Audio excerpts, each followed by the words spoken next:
Welcome to PV news. Macherla municipal కార్యాలయంలో MLA Jolakanti Brahma Reddy మీడియాతో మాట్లాడుతున్నారు. చూద్దాం. ఇటీవల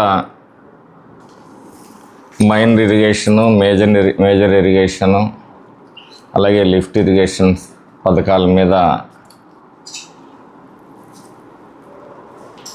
రివ్యూ తీసుకోవటం జరిగింది. ఈరోజు రెవెన్యూ శాఖ అధికారులతోటి ప్రజా సమస్యలు, పరిష్కార మార్గాలు వీటి మీద మాట్లాడటం జరిగింది. అందులో ముఖ్యంగా ఫెయిర్ ప్రైస్ షాప్స్ సక్రమంగా పేదలకి అందే విధంగా చర్యలు తీసుకోవాలని, అలాగే ఎవరైతే ప్రభుత్వం సూపర్ 6 భాగంగా ఉచిత గ్యాస్ అందిస్తున్నప్పుడు అక్కడక్కడ వాళ్ళు అంటే ప్రభుత్వం తప్పు కాకపోయినా వాళ్ళ సర్వీస్ని, వాళ్ళ గ్యాస్ నంబర్ని లింకప్ చేసుకోవటంలో విఫలమవుతున్నారు కొంతమంది. కాబట్టి వాళ్ళకు కూడా ఎవరైతే వెల్ఫేర్ అసిస్టెంట్స్ ఉన్నారో వాళ్ళ ద్వారా గుర్తించి వాళ్ళకి సరైన సూచనలు ఇవ్వటం, అలాగే అదే అధికారులతోటి తల్లికి వందనం ఎవరికైనా డబ్బులు పడకపోతే ఎందుకు పడలేదనేది కూడా మరి పరిగణలో తీసుకొని వాళ్ళకి హెల్ప్ చేయాలని, అన్నదాత సుఖీభావలో ఎవరికైనా ఇబ్బంది పొరపాటున పడకపోతే వాళ్ళని కూడా మరి గైడ్ చేయమని చెప్పేసి చెప్పడం జరిగింది. మరి నియోజకవర్గంలో పేదలు ఇళ్ల స్థలాలకి ఎవరైతే పెట్టుకున్నారో ఆ లిస్ట్ అవుట్ చేయమని, అసైన్డ్ ల్యాండ్స్లో ఎవరున్నారు ఏంటి ఇదొకటి మరి లిస్ట్ అవుట్ చేసి వాళ్ళని గుర్తించమని, వీటన్నిటి మీద కూలంకుషంగా 5 మండలాల తహసీల్దారులతోటి అట్ ద సేమ్ టైం మరి మున్సిపల్ కమిషనర్ గారితో డెవలప్మెంట్ వర్క్స్ మీద, ఒక కమ్యూనిటీ హాల్స్ వాటి మీద, అలాగే శ్మశానాల అభివృద్ధి వాటి మీద కూడా చర్చించడం జరిగింది. ముఖ్యంగా టిట్కో ఇళ్ళు ఏదైతే పేద ప్రజల కోసం చంద్రబాబు నాయుడు గారు ఆ రోజు టిట్కో గృహాల నిర్మాణాన్ని చేపట్టారో, గత 5 సంవత్సరాలుగా మరి ఆ నిధులు దారి మళ్ళటం, నిర్మాణాలు అర్ధంతరంగా నిలిచిపోవటం, 75-80% పూర్తయిన ఇళ్ళు కూడా ఈ రోజుకి కూడా ప్రారంభోత్సవాన్ని నోచుకోకపోతే మరి చంద్రబాబు నాయుడు గారు చొరవతో ఈరోజు మళ్ళీ కన్స్ట్రక్షన్ మొదలు పెట్టడం ఇవన్నీ జరుగుతున్నాయి. ఆ రోజు చాలామంది అప్లికేషన్స్ పెట్టారు, స్థానికులు పెట్టారు, స్థానికేతరులు పెట్టారు, అసలు అడ్రస్ లేని కొంతమంది వ్యక్తుల పేర్ల మీద పెట్టడం జరిగింది. వీటన్నిటినీ కూడా గుర్తించి ఎవరైతే ఆ రోజు కొన్ని ఫోన్ నంబర్లు ఇచ్చారో వాటికి మున్సిపల్ శాఖ నుంచి ఫోన్ చేసినప్పుడు స్పందించడం లేదు కాబట్టి పై అధికారులతో మాట్లాడి త్వరితగతిన ఎవరు అర్హత వాటిని పొందడానికి ఎవరు ఆసక్తి చూపుతున్నారు, ఎవరు అనాసక్తి చూపుతున్నారు వాళ్ళ నుంచి డిక్లరేషన్ తీసుకొని అందుబాటులో లేని వాళ్ళకి పేపర్ ప్రకటన ద్వారా మరి ఇచ్చేసి మరి కొత్తగా ఎవరైతే ఆశావాహులు ఉన్నారో వాళ్ళకి కేటాయించాలని చెప్పేసి మున్సిపల్ అధికారులతో కూడా కమిషనర్ గారితో కూడా మాట్లాడటం జరిగింది. అలాగే మరి ఇటీవల రాష్ట్రం నుంచి అధికారులు వచ్చి ఇక్కడ రోడ్లు, డ్రైన్స్ పరిస్థితులను కూడా కొన్ని అంచనా వేసుకొని వాళ్ళు ఒక నివేదిక తీసుకొని పోవటం జరిగింది. కొన్ని ప్రాంతాల్లో, ఆ లేని ప్రాంతాల్లో ఎక్కడైతే మనకున్న నిధులతోటి ఏమేమి నిర్మాణాలు చేపట్టాలని చెప్పేసి వాటిని కూడా మరి ఆ మున్సిపల్ శాఖ అధికారులతోటి సమీక్షించడం జరిగింది. చంద్రబాబు నాయుడు గారు 14-19లో 20,000 కిలోమీటర్లు, 25,000 కిలోమీటర్లు మరి గ్రామాల్లో రోడ్లు, పట్టణాల్లో రోడ్లు వేయటం తప్పితే ఆ తర్వాత మరి జరిగిన అభివృద్ధి శూన్యం. నిరంతరం అభివృద్ధి ధ్యేయంగా ఈ రాష్ట్ర ప్రజల ఆకాంక్షల మేర ఈరోజు 76 సంవత్సరాల వయసులో వారు కష్టపడుతున్న తీరు తెలుగుదేశం నాయకులకి కార్యకర్తలకి స్ఫూర్తిదాయకం కావాలి. ఈరోజు ఒక నిర్లిప్తంగా ఇంటింటికి తెలుగుదేశం కార్యక్రమం మరి నడవటం దాని మీద కూడా కార్యకర్తల్ని అప్రమత్తం చేయటం జరుగుతూ ఉంది. ప్రతి కార్యకర్త కూడా తెలుగుదేశం కార్యకర్త ఈరోజు ఆలోచించాల్సింది ఏంటంటే, ఈ నియోజకవర్గంలో మనం ఈరోజు స్వేచ్ఛగా, ప్రజలందరూ కూడా స్వేచ్ఛగా ఉన్నారు, ఇంక్లూడింగ్ వైసీపీ నాయకులు కార్యకర్తలు కూడా ఒప్పుకుంటున్న సత్యం. మనం ఎవ్వరి మీద దౌర్జన్యాలు చేయటం లేదు.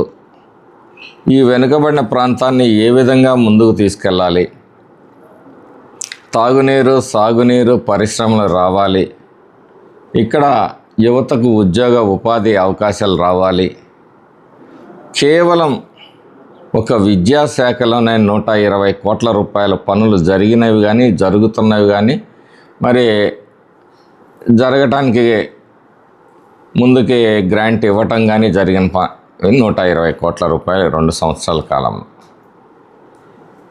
ఇక్కడ వెనకబడిన ప్రాంతం, బలహీన వర్గాలు, ఎస్సీ ఎస్టీ బీసీలు అధికంగా ఉన్న ఈ ప్రాంతంలో విద్యాభివృద్ధికి మరి నా వంతుగా నేను తోడ్పాటు చేయాలని చెప్పేసి గౌరవ విద్యాశాఖ మంత్రులు లోకేష్ గారు, పెద్దలు గౌరవనీయులు మా పార్లమెంట్ సభ్యులు కృష్ణదేవరాయలు గారు నిరంతరం ఈ ప్రాంత అభివృద్ధికి వెన్నుదన్నుగా నిలుస్తూ ఉన్నారు.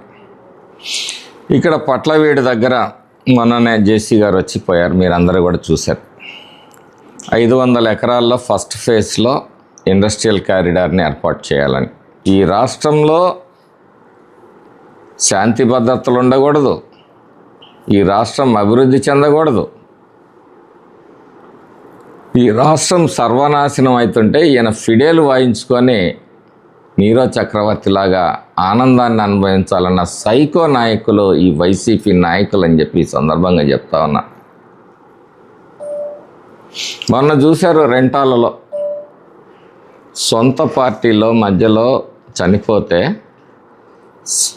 ముఖ్యమంత్రిగా 5 ఏళ్ళు పనిచేసిన వ్యక్తి దీంట్లో ఎమ్మెల్యే వెనకున్నాడని హింట్ ఇస్తున్నాడు. అంటే విద్వేషాలు రగిలించాలి. ఆయన మాటల్లోనే స్పష్టమైంది. ఒక చోట కాదు, ప్రాంతాల మధ్య రగిలించాలా, కులాల మధ్య రగిలించాలా, మతాల మధ్య రగిలించాలా. ఈయనకి ఎప్పుడూ శవం కావాలి.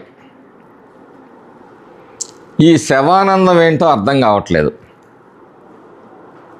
ఈయన ప్రజలకి కష్టం వస్తే ఆ రోజు వచ్చాడు, విజయవాడలో ముంపుకు గురైతే ₹1 కోటి పరిహారం ప్రకటించాడు. 5 ఏళ్ళు ముఖ్యమంత్రి చేసిన వ్యక్తి 1 కోటి పరిహారం చేసి అది ఎక్కడ ఖర్చు పెట్టాడో చెప్పాలి, ఎవరికి ఇచ్చాడో చెప్పాలి. ప్రకటనలు చేశాడు, వెళ్ళిపోయాడు. ఎక్కడైనా సరే యాక్సిడెంటల్గానో ఒక ఇండస్ట్రీలోనో ఇంకోటో ఎవరన్నా చచ్చిపోతే పరామర్శగా. చిదిరి అప్పలరాజు ఎవరిని పరామర్శించాలి? బాధితుడు ఎవడు? అక్కడ చనిపోయిన బిడ్డని బీసీ కులాలకు చెందిన వ్యక్తిని వదిలేసి నీ సహచర మంత్రికి సపోర్ట్గా 40 ఏళ్ళు నిండాయిగా వాడు పోతే పోనీ అని చెప్పి మాట్లాడతావా? మరి అందరికీ 40 నిండినాయి కదా. అంటే నీది ప్రాణం, మిగతా వాళ్ళు ప్రజలది ప్రాణం కాదు.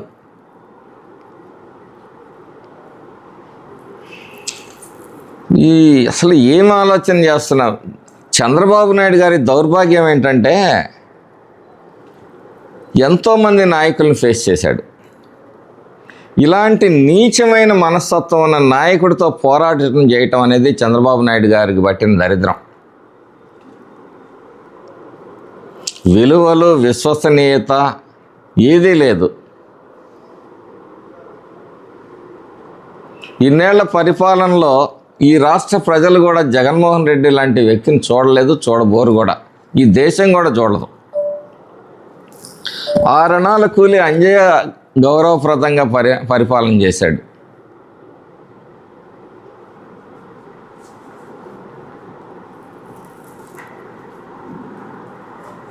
ఈరోజు జగన్మోహన్ రెడ్డికి ఒక భయం పట్టుకుంది. ఇన్ని కేసుల్లో, గతంలో కేసులు, మొన్న 5 సంవత్సరాల పరిపాలనలో కేసులు అన్నీ చుట్టుముడుతుంటే, ఏ రోజైనా నన్ను అరెస్ట్ చేసి లోపలేస్తే ఈ రఫా బ్యాచ్లన్నీ రోడ్లెక్కి విధ్వంసం సృష్టించాలి, ఈ రాష్ట్రంలో మంటలు రగిలించాలి అని ఏకైక సంకల్పంతో వీళ్ళందరినీ కూడా మరి ముందుకు నెడతాం.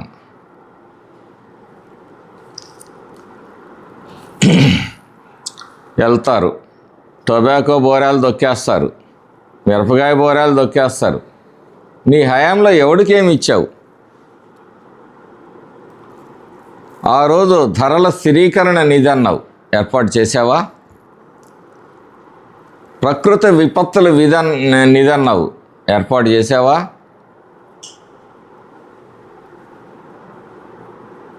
ఎకరాకి నీ జీవితంలో నీళ్ళు ఇచ్చావా? ట్యాంకర్లతో నీళ్లు తోడి గేట్లు ఎత్తిన ఘనత ఈ దేశ చరిత్రలో కాదు, ప్రపంచ చరిత్రలో జగన్మోహన్ రెడ్డి.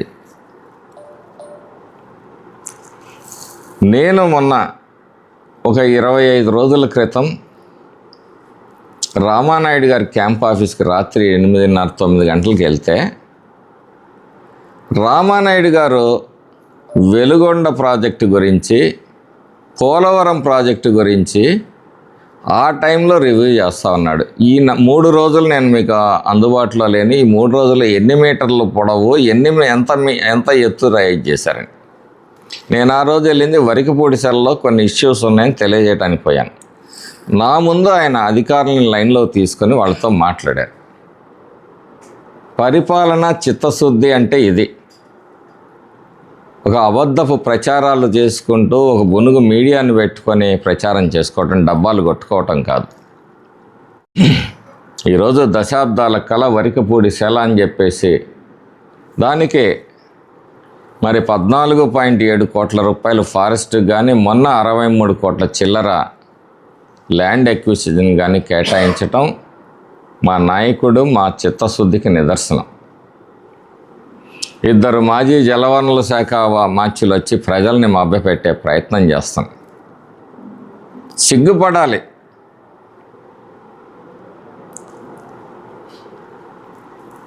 ఎంతసేపు దౌర్జన్యం, రౌడీయిజంతో ప్రజల్ని భయభ్రాంతుల్ని చేయాలి, అరాచకాలు సృష్టించాలి అన్నదే ఈ గొడ్డలి పార్టీ లక్ష్యం తప్పితే, ప్రజాహితం కోసం, ప్రజా సమస్యల్ని ప్రభుత్వ దృష్టికి తీసుకురావటం కోసం ఏ రోజు ప్రయత్నం చేయాలి. రోడ్లెక్కి ధర్నాలే చేయాల్సిన అవసరం లేదు. సమస్య ఇదే అని ప్రభుత్వం దృష్టికి తీసుకురావడానికి మీకు ఒక వేదిక ఉంది, అసెంబ్లీ. పారిపోయిన పిరికి సన్నాసులు ఈరోజు మా లోకేష్ గారి మీద బురద జల్లే ప్రయత్నం చేస్తూ ఉన్నారు. నీకు చేతగాంది, నువ్వు చేయలేంది లోకేష్ గారు చేసి చూపించారు. ఓర్చుకోలేవు నువ్వు. ఈ రాష్ట్ర అభివృద్ధి పట్ల దేన్ని నువ్వు ఓర్చుకోలేవు. ప్రజలు అమాయకులు కాదు, ప్రతి విషయాన్ని గమనిస్తూ ఉన్నారు. జగన్మోహన్ రెడ్డి, వైసీపీ నాయకులు గమనించాల్సింది ఏంటంటే, మీ గ్రాఫ్ ఎంత పడిపోయిందో తెలుసుకోండి. ఫస్ట్ ఎన్నికల కన్నా ఈరోజు మీ గ్రాఫ్ పడిపోయింది. అది అర్థం కావట్లే. కడపలో మత ఘర్షణలు సృష్టించాలి, గోదావరి జిల్లాలో మత ఘర్షణలు సృష్టించాలి, ఎక్కడైనా తొక్కిసలాడదా జరిగి ఎవడన్నా చచ్చిపోతే అక్కడ ప్రత్యక్షం అవుతాడు ఆయన. ఏముంది, తండ్రి చావులో రాజకీయాన్ని వెతుక్కున్న వ్యక్తి, ఒక ఆర్థిక ఉగ్రవాది, ఇంతకన్నా ఈ రాష్ట్రం గురించి ఏం ఆలోచించగలుగుతాడు? తండ్రి శవాన్ని పక్కన పెట్టుకుని సంతకాలతో హడావుడిలో మునిగిపోయినావు. తండ్రి మరణాన్ని తట్టుకోలేక చచ్చిపోయారని సహజ మరణం చెందినవాడిని అందరినీ ఓదార్పు యాత్ర పేరుతోటి చేసి అబద్ధపు ప్రచారాలు చేసుకుంటూ ఆచరణ సాధ్యం కాని హామీలను ఇస్తూ ప్రజల్ని మోసం చేసి అధికారంలోకి వచ్చి రాష్ట్ర భవిష్యత్తుని సర్వనాశనం చేసి మరో 20 సంవత్సరాలైన ఈ రాష్ట్రం కోలుకోని విధంగా దెబ్బతీస్తే ఈరోజు ఈ రాష్ట్రంలో దేశంలో వచ్చే పెట్టుబడుల్లో 25% తీసుకొని రావటం అనేది చంద్రబాబు నాయుడు గారు, లోకేష్ గారి మీద ఉన్న నమ్మకం. దాన్ని తట్టుకోలేకపోతున్నారు. భోగాపురం ఎయిర్పోర్ట్ గురించి ఎన్ని స్టేట్మెంట్లు ఇచ్చాడో చూసాం. క్రెడిట్ చోరీ అంట. అసలు క్రెడిట్ చోరీ అనేది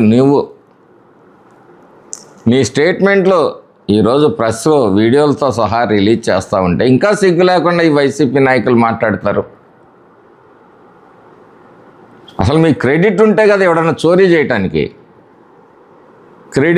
క్రెడిట్ లేని మీ పార్టీని ప్రజలు తిరస్కరించి 11 సీట్లకు పరిమితం చేసిన తర్వాత కూడా మాకేదో వెనక క్రెడిట్ ఉందని చెప్పి మీకు మీరుగా ఊహించుకుంటున్నారు. ప్రజలెవ్వరూ మిమ్మల్ని విశ్వసించే పరిస్థితుల్లో లేరు. ప్రజలు ఒక స్థిర నిర్ణయంతో ఉన్నారు. Once again Chandrababu garu, not again YCP. Thank you. ప్రజలకు శుభవార్త. Raviteja multi speciality hospital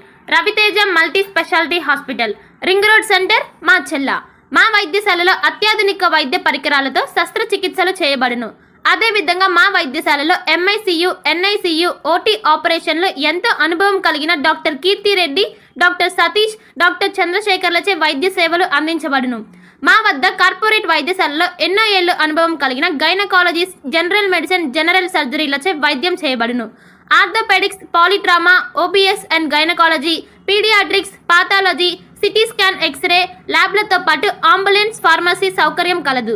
management doctor Gonuguntla Srikanth, nephrologist doctor Gonuguntla Sai Sushma, MBBS gynaecologist.